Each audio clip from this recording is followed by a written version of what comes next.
Bonjour à tous et à toutes. Tout d'abord, je voulais vous faire un point sur la situation sanitaire, sachant qu'aujourd'hui, cette situation aussi, je l'ai auprès de l'ensemble des acteurs qui qui suivent le coronavirus, les structures hospitalières, les structures du centre Covid Val-de-Seine, les structures aussi des médecins et tout un ensemble, les EHPAD, etc. Aujourd'hui, ce que je puisse vous dire, mes chers citoyens, mes chers concitoyens, c'est que au niveau des structures hospitalières, on est dans l'effet plateau, comme nationalement on nous le dit. Et dans cet effet plateau, ça veut dire qu'aujourd'hui, au niveau réanimation, l'ensemble de la réanimation est maîtrisé. Sur l'hospitalisation, elle est en diminution, globalement. Et par contre, les urgences ont baissé de plus de 40%. Donc ça veut dire que l'effort que vous faites tous, l'effort que nous faisons tous, porte ses fruits. Mais il faut continuer, il ne faut pas s'arrêter. C'est vrai qu'on peut dire la date du 11 mai, on ne sait pas quelle sera la date effective, mais aujourd'hui le combat contre le coronavirus, c'est notre responsabilité à chacun de respecter ce confinement et surtout de comprendre, et les professionnels de santé le disent, respecter, respecter, respecter.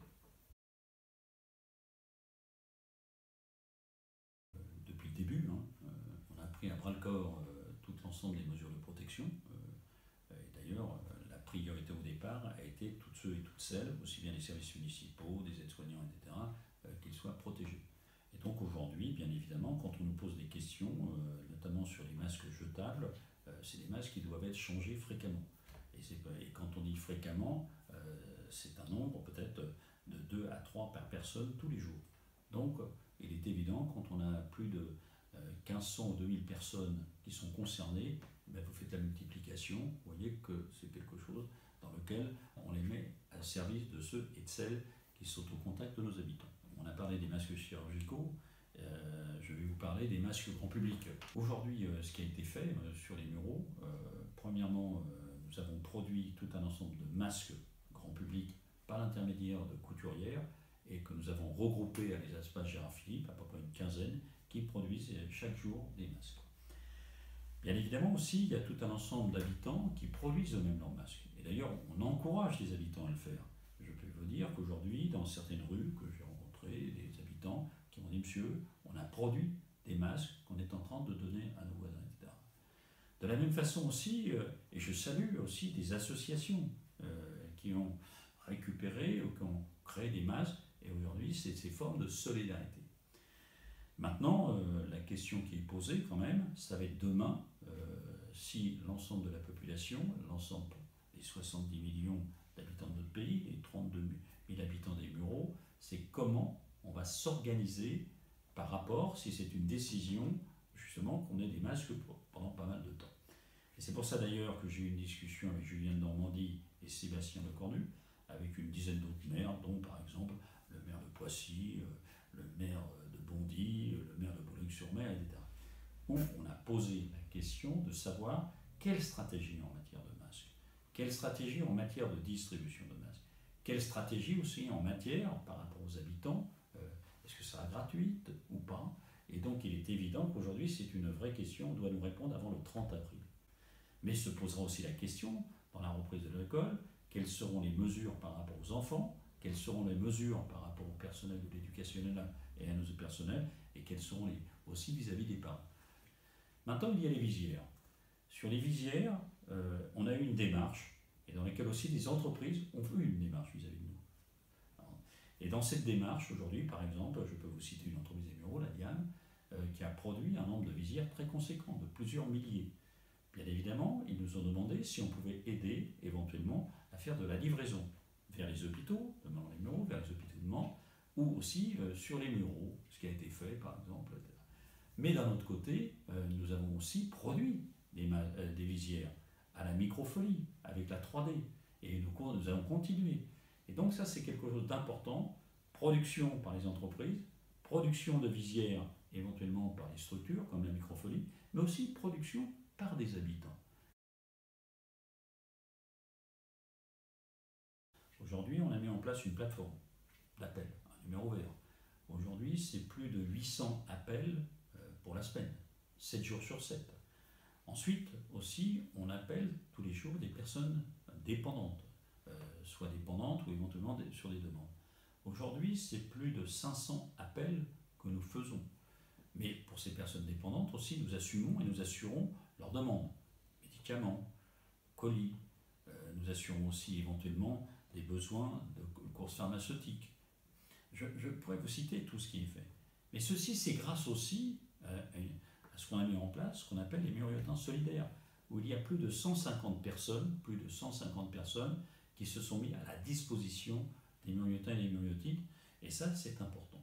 Donc ça veut dire qu'aujourd'hui, il y a une organisation de cette solidarité qui est en cours, d'un côté par les services municipaux, d'un autre côté, en complément des services municipaux, des muriotins solidaires, mais je n'oublierai pas non plus toutes ceux et toutes celles associatives qui sont présents.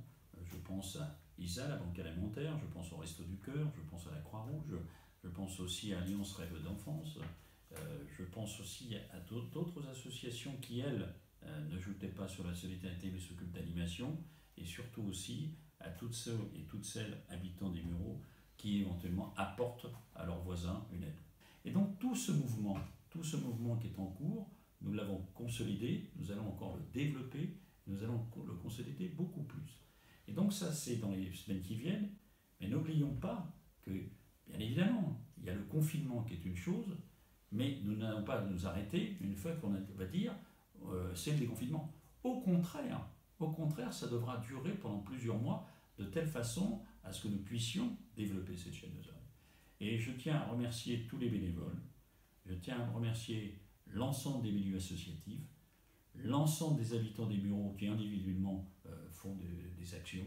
Je tiens à remercier tous ceux, les services municipaux, je ne vais pas non plus reciter tous ceux qui travaillent sur la santé, etc. Aujourd'hui aussi, si nous ne les avions pas, s'ils n'étaient pas solidaires, eh bien je pense qu'on serait dans une situation difficile. Merci à vous tous, merci à vous toutes, et continuons tous ensemble. La question qui va se poser pour nous, c'est quelles seront les conditions de reprise de l'école. Donc nous attendons aujourd'hui aussi quelles vont être éventuellement les décisions de l'État par rapport à ceci. D'ailleurs, nous avons fait remonter au ministre de l'Éducation nationale, dans nos questions quotidiennes avec d'autres maires, la question justement de comment nous allons faire, de comment l'école, si c'est des petits groupes, si ce sont éventuellement des jours dans lesquels les enfants vont aller à l'école. Deuxième sujet, il est évident, quand on parle de l'école, on parle aussi de tout ce que la commune apporte, que ce soit bien évidemment la restauration scolaire, pour laquelle on est en train de travailler dessus, mais quelles seront les conditions qu'on nous donne. Deuxièmement, les crèches, les études surveillées, les centres de loisirs. Donc ça veut dire qu'aujourd'hui, nous avons demandé à mes services, à nos services, et aussi avec l'Éducation nationale, dès maintenant de travailler sur ce sujet. Sachant qu'on n'attend pas le 30 avril, ce que va nous dire le ministre de l'Éducation nationale. On sera peut-être obligé de réajuster en fonction de ce qu'il nous dira. Mais c'est important qu'on n'attende pas, parce que reprendre l'école, c'est ce que je disais précédemment, c'est aussi nettoyer, désinfecter, c'est aussi quelles seront les conditions de ménage, c'est quelles seront les conditions d'accueil des enfants, mais aussi quelles seront les conditions du midi, quelles seront les conditions du soir. Donc c'est vraiment un sujet, c'est une de nos priorités. Cela n'empêche que d'ici le 11 mai, nous allons continuer à travailler, bien évidemment, tout ce qui est l'accompagnement des enfants, l'accompagnement au devoir. Ceux qui n'ont pas éventuellement la connexion numérique dans laquelle nous apportons avec la poste les photocopies. Nous avons aussi des gens qui tutorent les enfants, etc. Donc ça veut dire que ce n'est pas parce qu'on parle de reprise de l'école qu'il ne faille pas continuer, je dirais, tout ce qui est l'assistance. Nous ne voulons pas une inégalité sociale des enfants quand nous rentrons en septembre par rapport à l'école. Oui, des initiatives importantes parce qu'on parle souvent de solidarité, on parle de santé, on parle évidemment de nettoyage, de propreté. Mais je pense qu'il y a aussi tout ce qui se fait autour pour justement essayer que le confinement ne soit pas quelque chose vécu comme une contrainte. Je vais vous prendre plusieurs exemples. J'ai pu constater que par exemple, au niveau de Portail, des personnes avaient fait faire à leurs enfants des dessins dans lesquels ils remerciaient les personnels soignants, etc.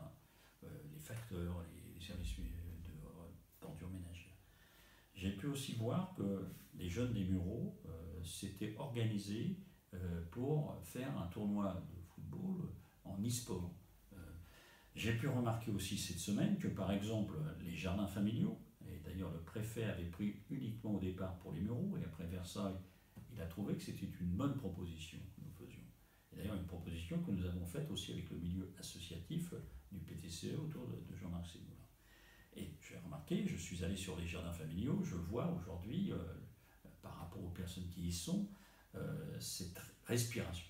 Je pourrais vous en citer plein d'autres choses qui ont été faites.